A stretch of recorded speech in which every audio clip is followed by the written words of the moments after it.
ہمارے مقدر میں کتاب اللہ اور سنت رسول اللہ ہے، ہم اس کی دعوت اور نشر و اشاعت کرتے ہیں، اور ان کے مقدر میں جو ہے مولانا اشرف علی صاحب تھانوی کے تعلیمات اور ان کے بیانات ہیں جو نگر نگر لے کے پھر رہے ہیں۔ اللہ تو ہم سے کہا جاتا ہے یہ غیر مقلد ہیں، یہ بد مذہب ہیں، یہ اسلام کو نہیں سمجھتے، یہ غیر فقیہ ہیں، ان کو فقہ سے دشمنی ہے۔ اور میں تم سے پوچھنا چاہتا ہوں، یہ نبی نے سیدھا دین بتلایا ہے، تمہیں الٹ پلٹ کرنے کی اجازت کس دی؟ فتنے تم پھیلاؤ، چور دروازے تم کھولو، فساد تم پیدا کرو، اور کہتے ہو کہ تقلید نہ کرنے سے فساد پیدا ہوتا ہے۔ لیکن آج کل کے یہ فقیہ پیدا ہوئے، اپنے آپ کو محدث، اپنے آپ کو جو ہے سب سے بڑا امام اور حکیم الامت کہنے والے، انہوں نے الٹ پلٹ دیا۔ پیر دھل لو، پھر کلی کرو نہ کرو، پیر دھل لو، مسح کر لو، پھر بایاں ہاتھ دھل لو، پھر دایاں ہاتھ دھل لو، اور پھر چہرہ دھل لو، وضو ہو جاتا۔ اللہ کے نبی نے بتلایا، بولو ہم تمہیں صحیح دین بتلائیں تو یہ مولوی چاروں طرف پھڑپھڑاتا ہے، بکتا ہے کہ جناب علی یہ دین میں فساد پیدا کر رہے ہیں، یہ غیر مقلد لوگ ہیں، یہ اماموں کو نہیں مانتے، فلانے کو نہیں۔ ارے اگر آپ پہلی مرتبہ ہمارے چینل پر تشریف لائے ہیں کا خیر کرتے ہیں، پلیز سبسکرائب کر لیجئے۔ ہمارے مقدر میں کتاب اللہ اور سنت رسول اللہ ہے، ہم اس کی دعوت اور نشر و اشاعت کرتے ہیں، اور ان کے مقدر میں جو ہے مولانا اشرف علی صاحب تھانوی کے تعلیمات اور ان کے بیانات ہیں جو نگر نگر لے کے پھر رہے ہیں۔ اللہ انہیں کتاب اللہ اور سنت رسول اللہ کے دعوت کی توفیق عطا فرمائے۔ یہ بھی ہمارے بھائی ہیں، یہ بھی ہمارے بچھڑے ہوئے بھائی ہیں، اللہ انہیں ہمیں اپنے گلے لگانے کی توفیق عطا فرمائے اور انہیں صحیح منہج اور صحیح طریقہ اختیار کرنے کی توفیق عطا فرمائے۔ میرے بھائیوں، یہ پوری کوشش ہے، یہی وجہ ہے، کوئی بھی میں سمجھتا ہوں تبلیغی جماعت ایسا نہیں ہوگا جو اپنی بیٹی کو بہشتی زیور جہیز میں نہ دیتا ہوگا۔ بہشتی زیور ضرور اس کے گھر گھر میں موجود ہے، اور تبلیغی جماعت میں شمولیت اختیار کرنے والے جتنے بھی نئے اراکین ہیں، یہ کتاب تحفتاً ان کو پیش کی جاتی ہے کہ اپنے گھر میں رکھو۔ آئیے دیکھتے ہیں کہ اس کتاب کے اندر کیا تعلیمات ہیں جو مولانا اشرف علی تھانوی نے اپنی اس کتاب میں پیش کی ہیں، جن کو مولانا الیاس صاحب نے بڑی پسند فرمایا ہے، اور جن کو جو ہے مولانا مفتی محمد تقی عثمانی جو جج رہے ہیں پاکستان میں، انہوں نے بھی بیان دیا ہے کہ عورتوں، مردوں اور اونچے درجے کے علماء اور فقہا کے لیے یہ کتاب مشعل راہ۔ ہاں، چنانچہ بہشتی زیور میں موضوع اور ضعیف روایات اور من گھڑت قصے اور کہانیاں اپنی جگہ وہ تو ہیں۔ دو قسم کے دینی مسائل موجود ہیں۔ نمبر ایک، وہ مسائل جو کہ قرآن مجید اور احادیث صحیحہ کے صراحتاً خلاف، قرآن مجید کے بھی خلاف ایسے مسائل بیان کیے گئے ہیں، اور یہ دعویٰ ہے، اور یہ دعویٰ کوئی دعویٰ نہیں ایسا کہ بڑھ ہو، نہیں، میں ابھی بتاتا ہوں انشاءاللہ، اور احادیث صحیحہ کے خلاف۔ نمبر ایک۔ نمبر دو وہ مسائل کہ جن کے سلسلے میں شریعت سازی کی گئی ہے، یعنی نہ قرآن میں ہے نہ حدیث میں ہے، بلکہ شریعت بنائی گئی ہے اپنی طرف سے۔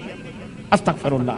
اب آئیے، اور جبکہ ہمیں یہ معلوم ہے کہ اسلام میں شریعت سازی کا قطعاً کسی کو حق حاصل نہیں ہے اور نہ ہی اس کی اجازت ہے، اللہ اور اس کے رسول نے بیان فرمایا ہے، اور چنانچہ ہم نے ابھی آپ حضرات کے سامنے وہ آیتیں اور وہ حدیثیں کوٹ کی ہیں جس میں اللہ اور اس کے رسول صلی اللہ علیہ وسلم نے اس کو بیان فرمایا ہے۔ اور آخر میں ہم اپنے علماء مذہب حنفیہ سے، چاہے وہ بی گروپ کے ہوں یا ڈی گروپ کے ہوں، وہ بہشتی زیور لکھنے والے ہوں یا سنی بہشتی زیور لکھنے والے ہوں، دونوں حنفی ہیں، ہم دونوں سے درخواست کریں گے کہ میرے عزیزو، ہمارے اس بیان میں جو بہشتی زیور کے تعلق سے ہم کوٹ کر رہے ہیں، فقہ حنفی کے بارے میں کوئی کے مسائل کے بارے میں قرآن مجید کی کوئی آیت یا کوئی صحیح حدیث پیش کریں، کیا ان کے یہ اعمال یا لکھی ہوئی یہ باتیں قرآن و سنت کے مطابق ہیں؟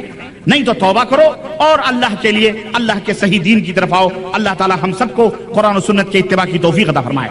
آئیے ہم سیر کرتے ہیں اس زیور کی جسے بہشتی کہا گیا ہے، کہ اس کے اندر کیا یہ بہشتی زیور ہیں یا نہیں۔ اور زیور آپ جانتے ہیں اس کو کہا جاتا ہے جو آدمی عورتیں استعمال کرتی ہیں، انہی کی مناسبت سے عورتوں کے لیے کتاب لکھی گئی ہے۔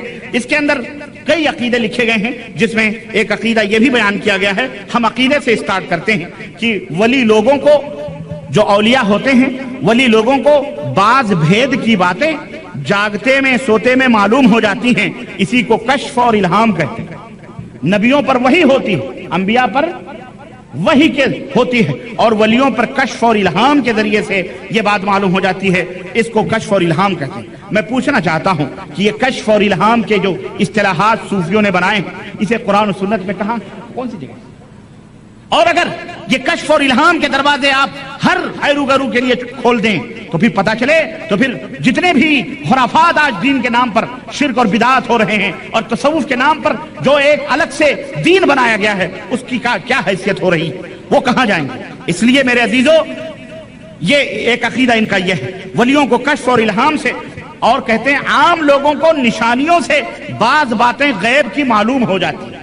ماشاءاللہ، بعض باتیں غیب کی عام لوگوں کو نشانیوں سے معلوم ہو جاتی ہیں. یہ اس بہشتی زیور کے اندر موجود ہے. بڑے بڑے گناہ، کبیرہ گناہ کے بارے میں ہم سب جانتے ہیں، اور اس کے اندر عقائد کے بارے میں نے کہا میں زیادہ آج مسائل کے بارے میں گفتگو ہو رہی ہے، عقائد کے بارے میں یہ تو مختصر ہے. بڑے بڑے گناہ آپ جانتے ہیں، اللہ کے رسول صلی اللہ علیہ وسلم سے پوچھا گیا کہ اکبر الکبائر، بڑے بڑے گناہ کون سے؟ تو اللہ کے نبی نے فرمایا یہ ہے، یہ ہے، یہ. حضرت نے لکھا ہے کسی کا گلا شکوہ سننا یہ بھی بڑا گناہ.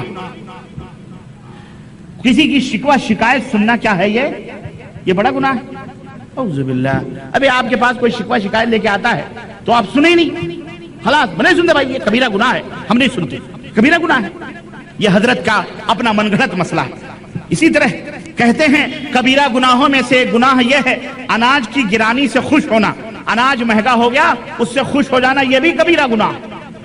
یعنی اگر آپ تاجر ہیں، اگر کبھی 1 روپیہ کلو آج بک رہا ہے، کل 1.5 روپیہ ہو گیا، تاجر خوش ہو گیا، بھائی یہ کھیت والا خوش ہو گیا، اناج مہنگا ہو گیا، چلو بیچ دو، یہ کبیرہ گناہ. یہ کیا ہے بولو؟ یہ مولانا اشرف علی صاحب تھانوی کا مسئلہ ہے. کہتے ہیں بعض عورتیں اور لڑکیاں بدبد کے گڈے اور کوئی کھیل کھیلتی ہیں، یہ بھی جوا ہے. ارے گڈے گڑیا حضرت ام المومنین عائشہ صدیقہ کھیلا کرتی تھی، کھیلتی تھی کہ نہیں کھیلتی تھی؟ ہمارے نبی کی اہلیہ محترمہ ام المومنین عائشہ صدیقہ نے گڈے گڑیے کے کھیل کھیلیں کہ نہیں کھیلیں؟ گڈے بناتی تھیں. وہ کیا کہتے ہیں، ایک دفعہ ایک گھوڑا بنایا تھا انہوں نے، حضرت عائشہ نے، اس کے پر تھے، تو حضرت نبی کریم صلی اللہ علیہ وسلم حجرے میں کمرے میں داخل ہوئے، دیکھا اس سے کھیل رہی ہیں، تو دیکھا کہ گھوڑے کو پر لگائی. تو حضرت عائشہ سے پوچھا کہ عائشہ گھوڑوں کے بھی پر ہوتے ہیں؟ تو حضرت عائشہ کہنے لگی کیوں؟ حضرت سلیمان علیہ السلام کے گھوڑے کے پر نہیں تھے؟ آپ ہنس دیے. یعنی یہ بچپن والی بات ہے، بچوں کی بات ہے. وہ کہتے ہیں وہ بھی کبیرہ گناہ ہے. اعوذ باللہ. یعنی یہ دیکھیں آپ. اب آئیے ذرا ایک دو مسائل کے تعلق سے. کہتے ہیں وضو کرنے والی کو، یہ عورتوں کے لیے لکھ رہے ہیں نا، وضو کرنے والی، میری ماں بہنوں یہ جو میں مسئلے بیان کر رہا ہوں تم خاص طور سے یہ نہ سمجھنا یہ کوئی جب تک میں ہاں یا نہیں نہ کروں جب تک نہیں سمجھنا. تم جو میں مسئلے بیان کروں تم سمجھو شریعت کا مسئلہ. یہ شریعت کا مسئلہ نہیں بیان کر رہا ہوں میں، یہ مولانا اشرف علی صاحب تھانوی نے بہشتی زیور میں جو لکھا ہے میں اس کا آپریشن کر رہا ہوں، اور یہ بتلا رہا ہوں کہ یہ قرآن و سنت کے خلاف، یہ قرآن و سنت میں نہیں ہے. چنانچہ لکھتے ہیں اپنی کتاب بہشتی زیور کے اندر کہ وضو کرنے والی کو چاہیے کہ وضو کرتے وقت قبلہ کی طرف منہ کرے. یہ اللہ کے نبی نے کہیں بتلایا؟ بولو. قرآن میں کہیں ہے کہ وضو کرتے وقت قبلے کی طرف رخ کرو. پھر حکیم الامت صاحب آپ کو کیسے معلوم ہوا یہ کہاں سے آپ نے امت کے اوپر یہ بوجھ ڈال دیا، اور میری ماں بہنوں کے اوپر یہ، اور ہمارے اوپر بھی، کہ قبلے کی طرف رخ. نماز پڑھنے کے لیے قبلہ ضروری ہے، نماز پڑھنے کے لیے، کہ وضو کرنے کے لیے بھی قبلہ ضروری ہے. سنو، کہتے ہیں کہ وضو میں انگلیوں کی پشت کی طرف سے گردن کا مسح کرے. یہ انگلیوں کی پیٹھ ہے، پشت، اس کی طرف سے مسح کرے گردن پہ. یہ کہاں؟ یہ اللہ کے نبی نے فرمایا؟ کہیں نہیں ہے.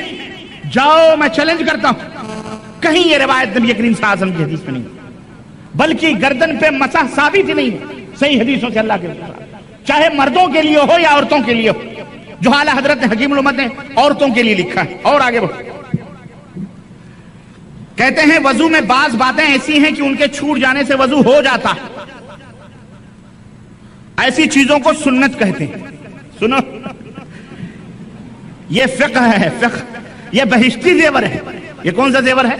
وضو میں بعض باتیں ایسی ہیں جن کے چھوٹ جانے سے وضو ہو جاتا ہے، اس کو سنت کہتے ہیں. ان کا کام ہی ہے سنتوں سے چھڑوانا اور اقوال اور آراء اور قیاس کے اوپر امت کو لے جانا. سنو، اور بعض چیزیں ایسی ہیں کہ نہ کرنے سے کچھ گناہ نہیں ہوتا، اور نہ شریعت میں ان کے کرنے کی تاکید آئی ہوئی ہے. ایسی باتوں کو مستحب کہتے ہیں. چنانچہ طریقہ بتلا رہے ہیں, کہہ رہے ہیں پہلے گٹوں تک دونوں ہاتھ دھونا, بسم اللہ کرنا, کلی کرنا, ناک میں پانی ڈالنا, مسواک کرنا, سارے سر کا مسح کرنا, کانوں کا مسح کرنا, ہاتھ اور پیروں کی انگلیوں کا خلال کرنا, یہ سب باتیں سنت ہیں. یعنی اگر یہ چھوٹ جائیں تو وضو بولو ہاں ہو جاتا, کلی الی نہ بھی کرو جب بھی وضو. سنو, اور اس کے سوا اور وضو میں فرض 4 چیزوں کے سوا جو اور باتیں ہیں وہ سب مستحب ہیں. وہ سب کیا ہیں؟ یعنی اس میں گردن کا مسح بھی چلا گیا مستحب میں. تو خامخواہ کائے کو اس کو مستحب چیز کو جھگڑا بنایا ہوا لوگوں نے. آج گردن کی مسح نہ کرو تو لڑ پڑتے ہیں کہ نہیں پڑتے, مناظرے کرتے ہیں. میں نے کہا مستحب ہے, خود حضرت فرما رہے ہیں تو کیوں چھوڑ, اگر چھوڑ دیا تو کیوں لڑ رہے ہو بھائی کہ وضو نہیں. یہاں تو حضرت اجازت دے رہے ہیں کہ سنت بھی چھوٹ جائے تو وضو کیا ہو جاتا ہے, سنو کیا ہو جاتا ہے, مکمل ہو جاتا ہے. کہتے ہیں کہ جب یہ 4 عضو جن کا دھونا فرض ہے دھل جائیں گے تو وضو ہو جائے گا. وضو کا قصد ارادہ ہو یا نہ ہو, خلاص نیت کرو وضو کی چاہے نہ کرو وضو ہو جائے گا. جیسے کوئی نہاتے وقت سارے بدن پر پانی بہا لے وے اور وضو نہ کرے, یا حوض میں گر پڑے, یا پانی برستے میں باہر کھڑی ہو جاوے اور وضو کے اعضاء دھل جاویں تو ان کا وضو ہو جائے گا. یعنی بارش ہو رہی ہے اور نکل گئی یار باہر ٹھنڈی حاصل کرنے کے لیے, چاہے اس نے ارادہ کیا نہ کیا وہ نماز اسی سے پڑھ سکتی ہے, اس کا وضو. یا جا کے حوض میں گر گئی اس کا وضو ہو گیا. کہتے ہیں سنو, اگر کوئی الٹا وضو کر لے, اگر کوئی الٹا وضو کر لے, دیکھو وضو کر لے یعنی پہلے پاؤں دھو ڈالے, پھر مسح کر لے, پھر دونوں ہاتھ دھوے, پھر منہ دھو ڈالے, یا اور کسی طرح الٹ پلٹ کر وضو کر لے تو بھی وضو ہو جاتا ہے, تو بھی وضو. میں پوچھنا چاہتا ہوں اے دنیا کے لوگوں, اگر تمہارے اندر عدل و انصاف ہے, میں یہ کہتا ہوں کہ اگر ہم یہ کہتے ہیں کہ اللہ کے رسول صلی اللہ علیہ وسلم نے اس طرح وضو کیا ہے کہ پہلے بسم اللہ, پہلے دل کا ارادہ, پھر بسم اللہ, پھر گٹے, پھر وہ ترتیب جو اللہ کے نبی نے بتلائی ہے اس ترتیب سے وضو کرو, یہ سنت ہے, اسی ترتیب سے وضو کرنا چاہیے اور اسی طرح وضو کرنا چاہیے, یہی حق ہے, یہی نبی کی سنت ہے. تو ہم سے کہا جاتا ہے یہ غیر مقلد ہیں, یہ بد مذہب ہیں, یہ اسلام کو نہیں سمجھتے, یہ غیر فقیہ ہیں, ان کو فقہ سے دشمنی ہے. اور میں تم سے پوچھنا چاہتا ہوں, یہ نبی نے سیدھا دین بتلایا ہے, تمہیں الٹ پلٹ کرنے کی اجازت کس دی؟ فتنے تم پھیلاؤ, چور دروازے تم کھولو, فساد تم پیدا کرو, اور کہتے ہو کہ تقلید نہ کرنے سے فساد پیدا ہوتا ہے.